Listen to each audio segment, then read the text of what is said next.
Hello, this is Christina Simmons with the Say Yes to Holiness podcast, and I am very excited that you have joined me today for conversation with none other than Anthony DAmbrosio. And Anthony, you have got such a beautiful background of diverse experiences and what you is that you have done. And so we'll talk about that in a little bit, but welcome to the show and thank you so much for your time. Thank you so much for having me. It's an honor. Well, not as much as it is for me. So part of how our paths crossed was because you gave one of the OSV Innovation Talks, so our Sunday Visitor and their Innovation Talk series, and was able to cross paths with you there. But there's more to you than what got you onto the stage with OSV. So could you share a little bit with the audience about what it is that you've been about and where it is that you are right now? Yeah, I am the founder of a community called Catholic Creatives, which is now under Catholic Ventures, and I've recently been honored to be able to transition out of leadership and into grandfatherhood in that organization. So I feel a little bit like a grandfather, a retired grandpa that's just proud to watch his kids running around.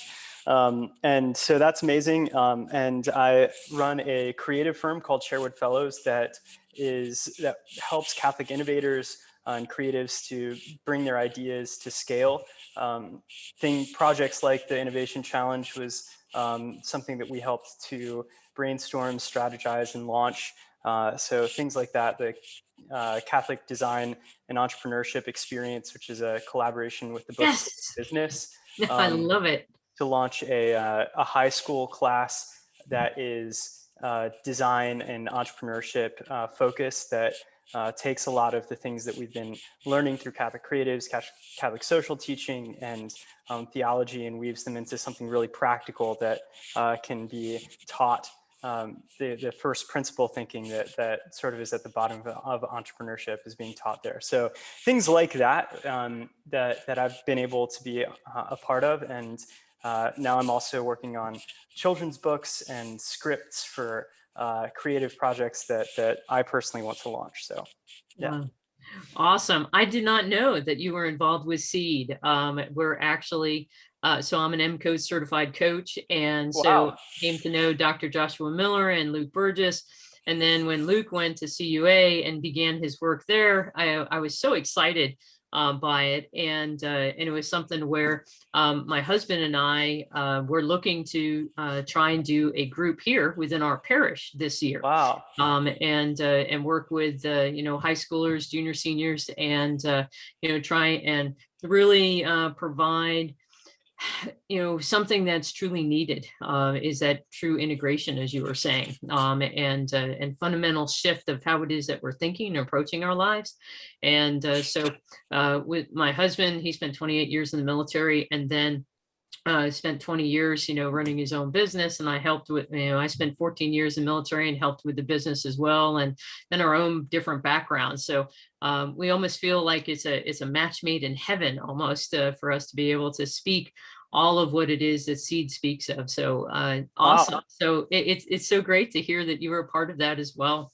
So yeah, it's a funny thing that our company is behind the scenes on a lot of these things that we get to work on. So we end up, getting to run into people who are using it and be like, yes, we got to work on that and help bring it to being. Yeah, our team, actually, all of us were, in a funny way, my agency somehow developed into a community of ex-homeschooled children. Like, all of us were homeschoolers, and there's something about what we ended up going to public school at different times in our lives, and a lot of the motivation for Seed came from trying to talk through and think through exactly what we wished we had right in our high school experiences. But that's not really what this whole interview is about. But it's I think that my experience of of being homeschooled, Catholic bubble kid, going into public school was a very, very traumatic experience in a way for me, and caused me to really set me on the life course that I'm on now. And that actually, I think, came into the talk that I gave a little bit. So Mhm. yeah. No, absolutely. You're saying we kind of are getting off topic, and actually we're not, because your talk was very much about, how can we fix those communication breakdowns? How can we really bring about the ideal for what it is that we're truly longing for? And what is it we're longing for is that beauty. And you had a beautiful quote in your talk about beauty is the splendor of truth.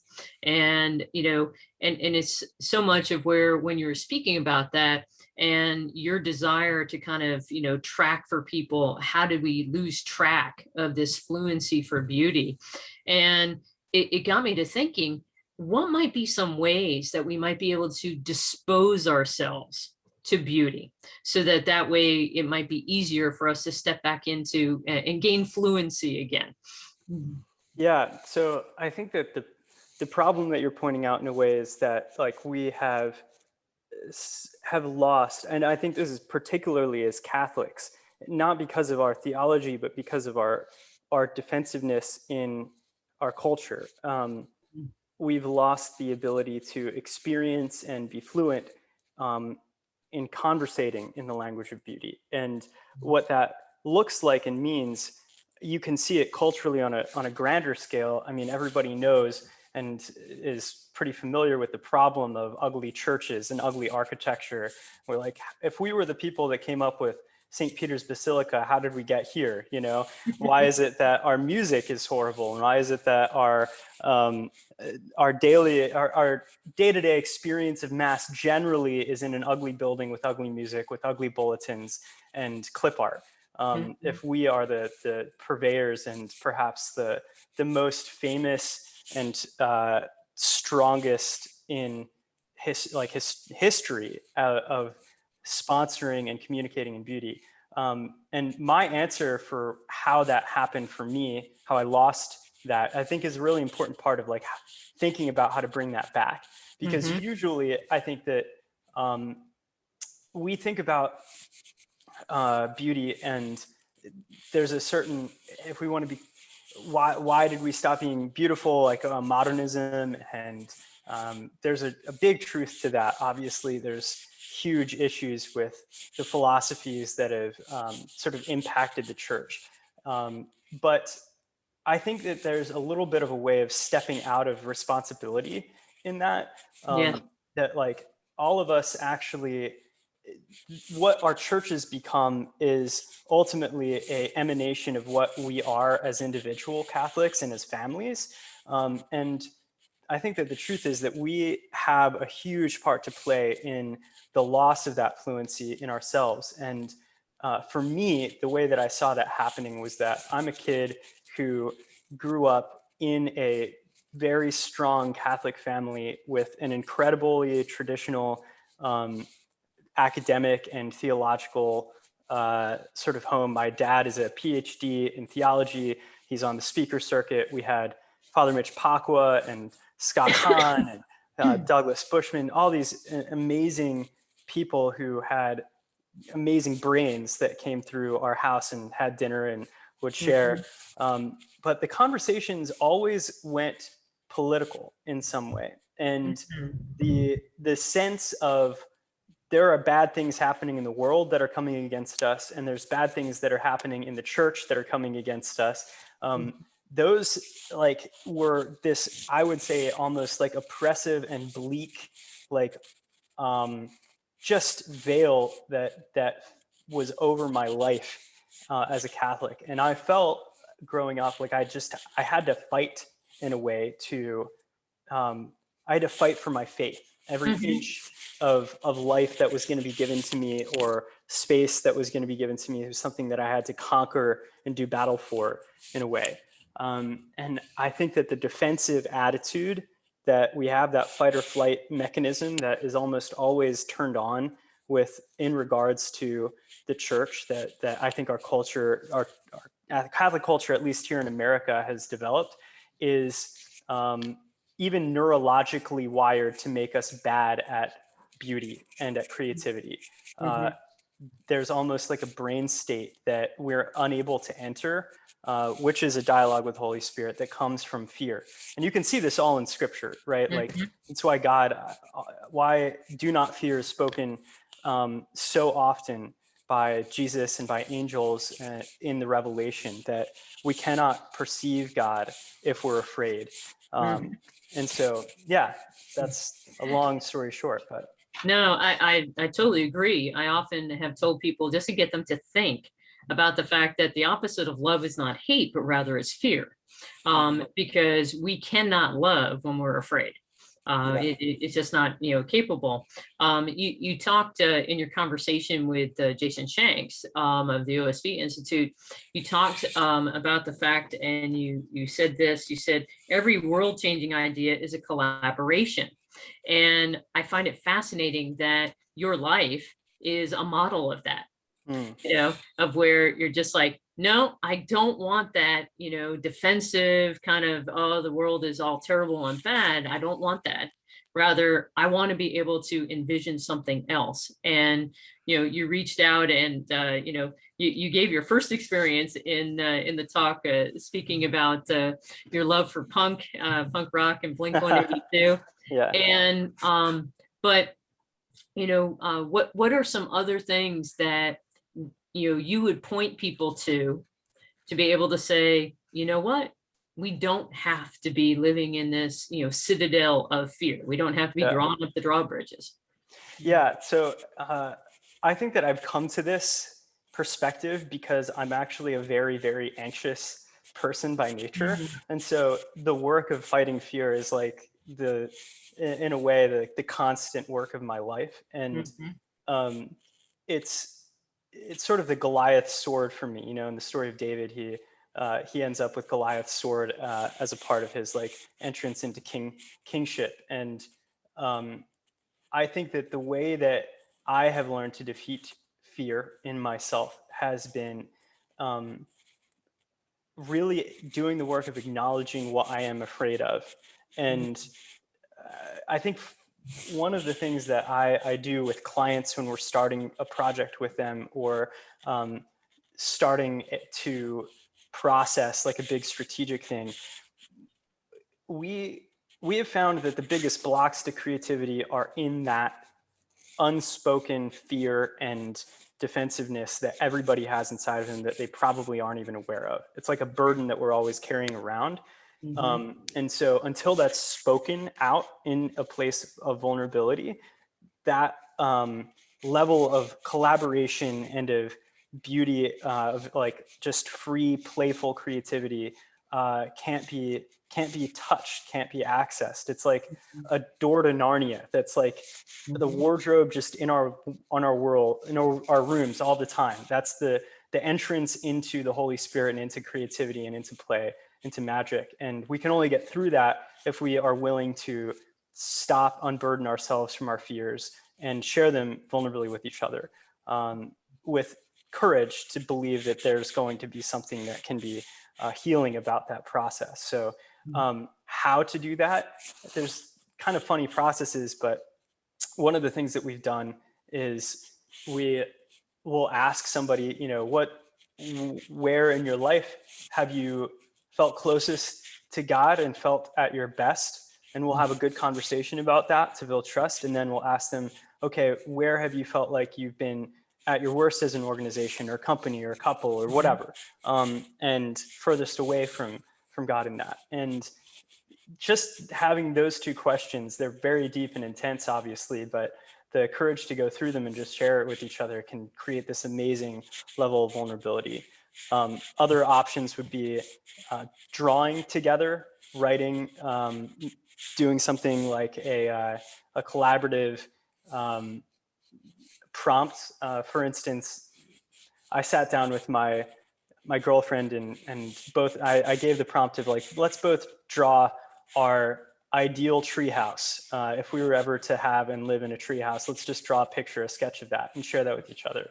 And then let's draw a picture of like what we're most afraid of with like what would be the worst possible future for like our houses, in the future. And it's like a way of just getting into each other's brains. It's very playful, but it like reveals really deep things about those things that can create connection. So, those are some practicals. And those are beautiful, particularly in intercommunication, with one another. Being able to go beyond the surface is one of the reasons why I absolutely love M-Code and fulfillment stores, is because that's exactly where you start. You start about what, share one time where you felt you did something well and you enjoyed doing it and brought you deep satisfaction. And it totally changes the conversation from that point. And I think it ties into all of what you were describing of why it was that you said in the midst of your talk, the process of creating helps us heal. Hmm. And you shared, you're very vulnerable in your sharing about something that you had been going through, which was a model of that. But how else might we be able to heal in the midst of creative endeavors? Yeah, I mean, I think that the question is one that is so broad that it's hard to Hmm. like give prescriptive specifics to specific people. But for me, the creative process has always been something childlike. There's something childlike about creativity. Like every kid naturally just leans towards creativity, and I think as adults, it's like almost shocking to try and think of like communicating with each other that way, which I think is very telling. Right. And I had a deep conversation with Christopher West about that, that there's this, the body and bodily communication is like, it's so much more vulnerable than speaking words, that we don't even realize it, but that we get, because of the scars that we have in our lives and the way that we feel rejected or resentful or self-protective, all of those things build up like a turtle shell around the kind of naked communication of our bodies. So the way to turn that around is through art. I mean, everybody appreciates and loves and enjoys art in some way. And everybody can find some kind of common ground through common experiences of art. If you are, say, a team, this is something that I talked about in my talk, but our team, sometimes when we want to come together around an idea and I want to share something about where I think the company should go, or share something about a problem that I'm seeing in the company, sometimes I'll use a song to try and communicate that. Like I'll sit down and be like, this is a song that I've been thinking about, or this is a movie that like I've really loved, and let's watch it together and talk about it. That goes all the way to like when I feel like I need to resolve a conflict with my girlfriend, or somebody in that, like even my mom. Like sometimes I will put on a song and dance with them, Right. because these kinds of things are courageous initiations of vulnerability that move past the conflict and the fear and the defensiveness and reestablish communication. But there's a myriad of ways, and those things are all going to totally depend on the situation and on like what, what like is fluent or sort of doable for the person in that situation. Yeah, and it's not just among individuals, but also it's within groups. You talked and gave talked about a little bit about that mindset of scarcity and in parish life, and how that scarcity then results in this competition. And I so enjoyed you expressing a reality that so often we don't comprehend or aren't aware of, and that we can't communicate with each other if we see each other as rivals. Yeah. Yeah. I mean, Mm-hmm. it's just impossible to do. And so often we don't even identify that the reason why I'm having a problem with somebody is not because they're irritating me about something how they're saying it or what they're doing, but rather it's because I'm perceiving them as a rival. And therefore I'm shutting down all these different ways that I might be able to communicate. And it's something of where when we look and inside interiorly, then what happens then is, we're able to communicate. And you brought out the fact of, Jesus as being, of course, the model. Would you share a couple of, these things? Because you talked about it, particularly two instances, that Jesus gives us of his vulnerability and his expressing his love for us. But I think sometimes we don't make those connections, and you did so beautifully. So, Yeah, it's funny. I don't even remember which ones I used in the talk now. It's been such a long time. But I think that one of the most amazing parallels is the clothing of Adam and Eve when they were afraid and defensive, putting on clothes, and then the stripping of Christ at the cross, that he allowed himself to be stripped naked, is a part of the crucifixion and a part of the gift of his vulnerability to us. I think that is also, you see it from the moment that Christ is born, his vulnerability. Like that God would become a baby is like the mystery of the incarnation, but the mystery of the incarnation is very tied with tied with vulnerability. Like God becoming flesh is God becoming vulnerable, is God becoming a baby, and that is becoming dependent. I think God is, in our tradition, we see God as someone who loves not through power but through weakness, and part of that weakness is not just like this, the weakness, I guess, that we would say of like being a pushover, but the weakness of actually being truthful and putting his body behind everything that he says or does, including his love.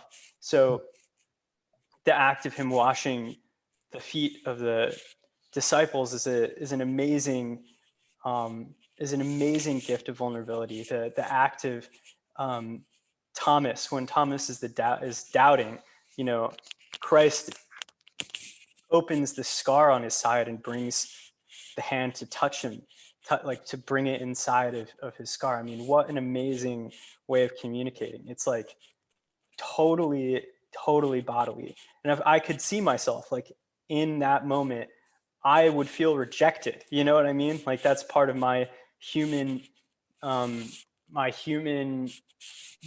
just pain, is feeling rejected or not believed in. And Christ, in those moments where he feels rejected, or he feels afraid, or he does exactly the opposite of what we do, and he opened his body up to his followers and to the people around him in vulnerability. Yeah, you beautifully described it as well, as saying that true vulnerability comes beyond words.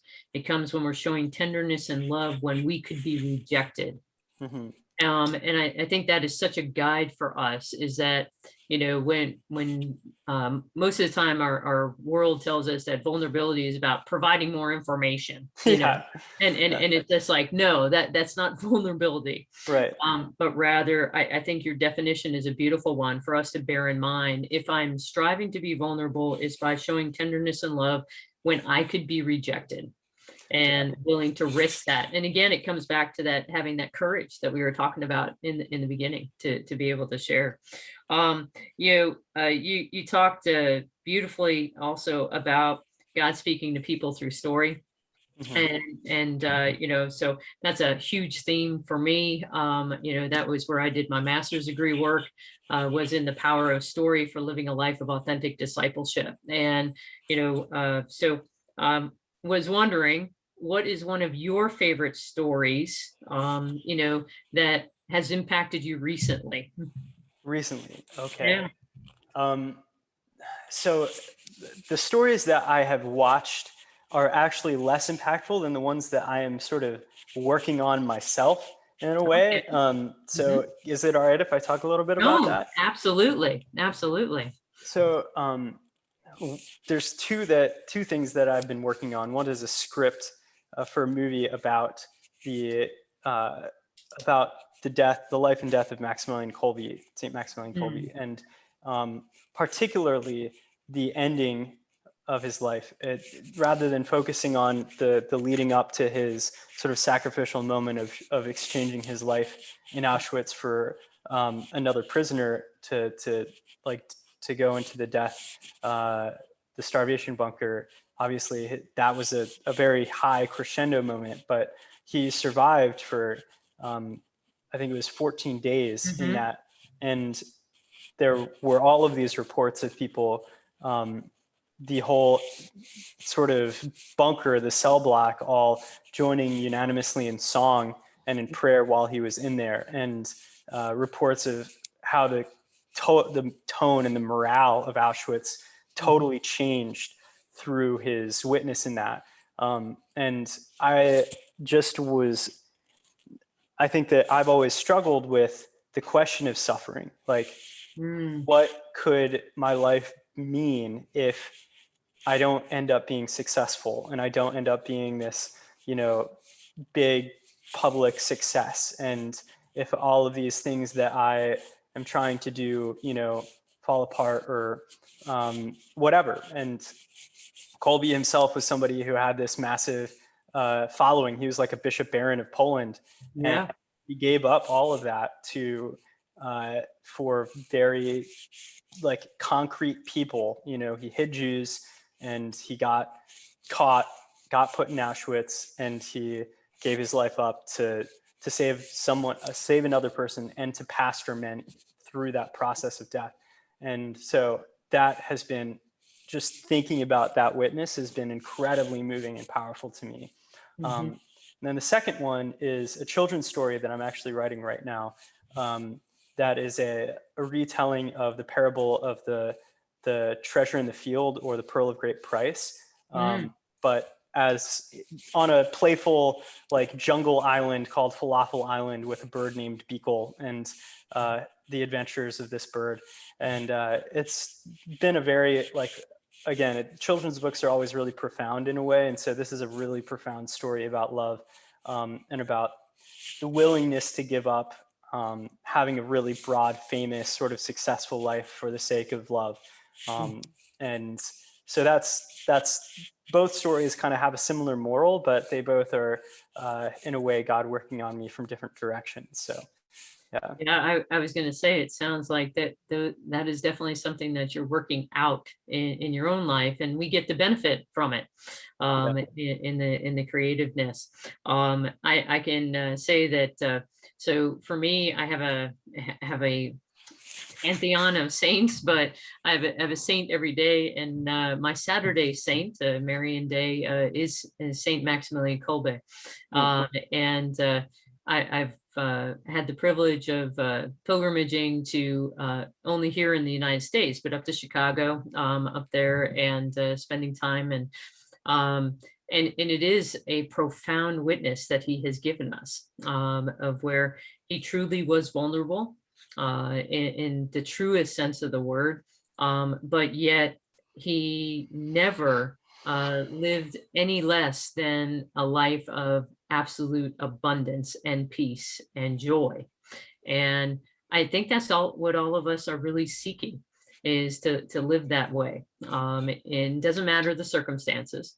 And I think that was why I really enjoyed your talk, was because you were really encouraging us to be able to, go and to look at, where is it that I'm living in fear, to confront it, and then to be able to say, Lord, heal me of it as you wish, but help help me be able to give more of who I am, just as he did. And so just a beautiful of witness, and message, and thank you so much for it.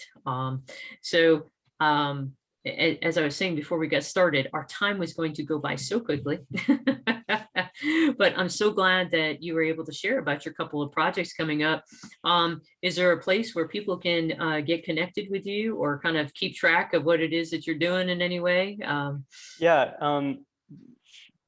So the first place would be my Instagram, which is at the Don Dambro, at the Dambro, and also can be found on sherwoodfellows.com, Mm. which is the website of my agency, and I'll be posting different updates about those projects through our social media channels there. Wonderful, because I think you alluded that you're looking at perhaps doing a Kickstarter campaign for that children's book. Yes. And I don't have the URL up, so I'm like, I don't know what to tell you at this point because it's not ready yet. But that's okay. very soon you'll be able to search Beagle and the Starstone and get this Okay. book. So yeah. Awesome. And well, I look forward to it because I'm definitely a fan of those books that cause us to pause and to be able to look differently at the life that God has entrusted to us, and to be able to respond differently, to step out of that normal mindset of scarcity, but rather to live from that place of true beauty, as you were talking about, which is of course rooted in truth. But as we're kind of finishing, give you an opportunity. If there was one thing that you could share with people, perhaps it's your vision of what might be if we were to live this way, or maybe it's something else that's on your mind and your heart. What is it that you would want to share with the audience today? Yeah, I guess just that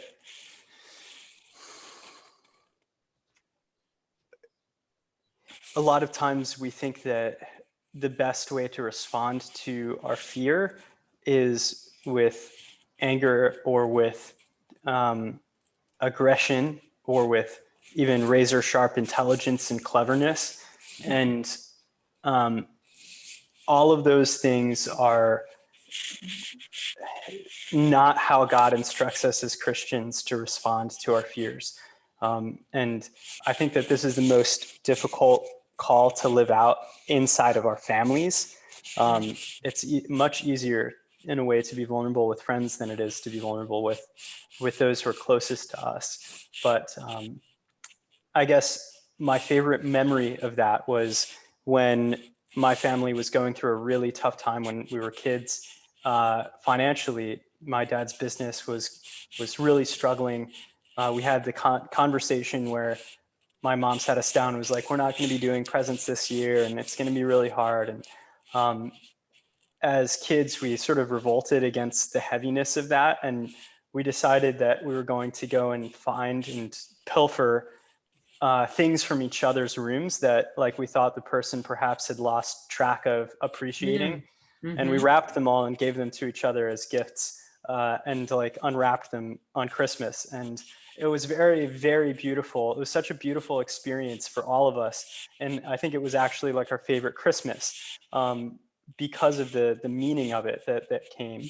I think behind every experience of suffering that we have, there is something of that nature. There's an otherworldly heaven. There's the wardrobe to Narnia. And if we believe that that is true, then it allows us to seek for it, and find the other sort of world that God has tucked away for us there. So that's what I'd like to share and end with.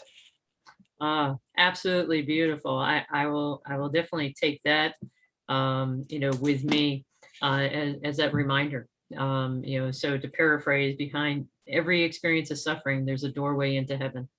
Mm-hmm. So beautiful. Well, thank you so much, Anthony. I've so enjoyed the time, and I know that everyone who's listening to the podcast as well, and especially that this might be of inspiration and encouragement as people continue to strive for holiness, particularly in doing whatever it takes so that they can tell the master of death, not today. I hope that this has served you, and everyone have a blessed day.